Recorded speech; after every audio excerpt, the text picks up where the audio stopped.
soit Jésus-Christ, notre grand Dieu et Sauveur. Sa paix soit avec vous.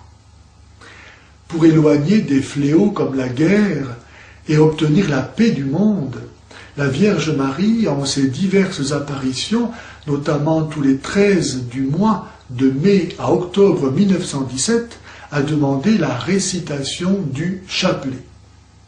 Et en effet, parmi tant d'autres, les événements historiques suivants démontrent la puissance du chapelet. Ainsi, au XIIIe siècle, saint Dominique attribua la victoire sur la terrible hérésie albigeoise au rosaire, au chapelet. Il propagea cette dévotion avec ferveur. En 1571, les musulmans étaient de nouveau sur le point d'envahir l'Europe, et le pape Saint Pie V, parmi d'autres moyens mis en œuvre, demanda à la chrétienté la récitation du chapelet. Et malgré un rapport de force défavorable à la chrétienté, la victoire fut au rendez-vous à Lépante, le 7 octobre, célébrée aujourd'hui encore, à cette même date, à la fête de Notre-Dame du Rosaire.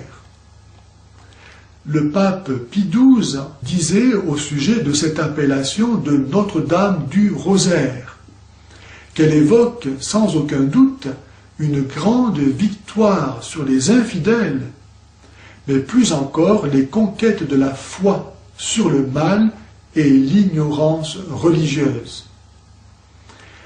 Après la Deuxième Guerre mondiale, les troupes soviétiques occupaient, comme d'autres pays d'Europe centrale, l'Autriche.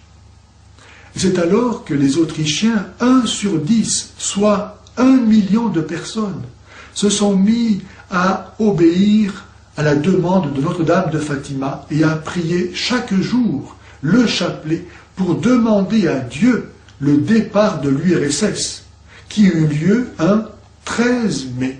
Tiens, 13 mai 1955, c'est-à-dire 10 ans plus tard, sans qu'aucune goutte de sang ne soit versée. En 1964, le Brésil, toute sa vie publique était orientée ouvertement vers le marxisme et les postes clés étaient aux mains de communistes ou de pro-communistes.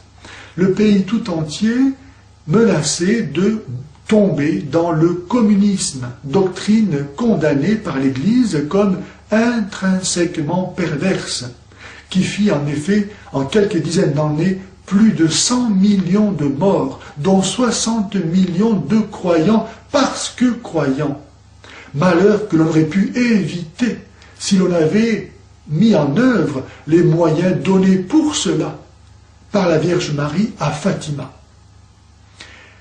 Les catholiques brésiliens se sont souvenus des appels de la Vierge à la pénitence et à la prière, et l'impossible se réalisa. Tout comme en 1989, le rideau de fer de la démoniaque URSS s'écroula sans qu'aucune goutte de sang ne soit versée.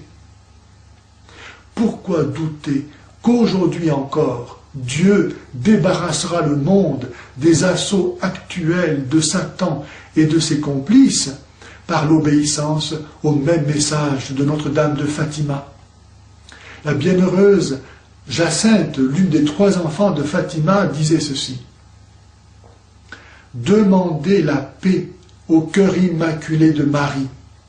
C'est à elle que Dieu l'a confiée. » Et le pape Jean-Paul II, dans sa lettre apostolique « Le rosaire de la Vierge Marie », écrivait ceci: « L'Église a toujours reconnu à cette prière une efficacité particulière dans les causes les plus difficiles, en des moments où la chrétienté elle-même était menacée.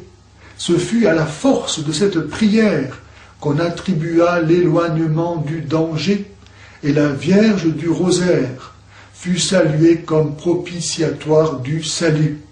Aujourd'hui encore, je recommande à l'efficacité de cette prière la cause de la paix dans le monde et celle de la famille. » Et au sujet de la famille, il écrit un peu plus loin, « Il fut un temps où cette prière était particulièrement chère aux familles chrétiennes et en favorisait la communion.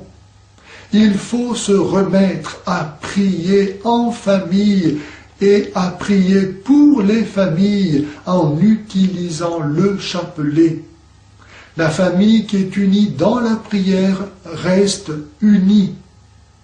Recommencer à prier le chapelet en famille signifie introduire dans la vie quotidienne des images bien différentes de celles de la société.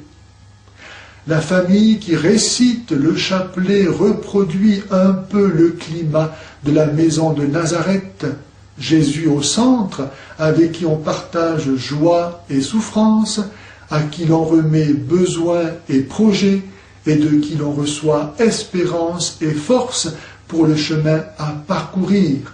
Prier ne dispense pas d'agir, bien au contraire. Sainte Jeanne d'Arc, qui écoutait les voix du ciel, en est un magnifique exemple. Il nous faut écouter les voix du ciel pour ne pas avoir à dire un jour amèrement « je ne savais pas ».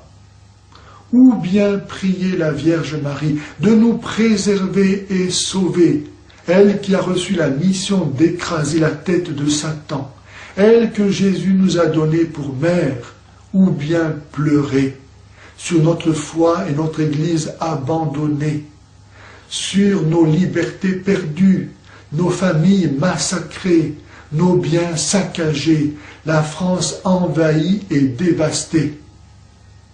Plus nous attendons, plus ce sera pire. Si les gens savaient qu'ils vont en enfer, ils changeraient de vie.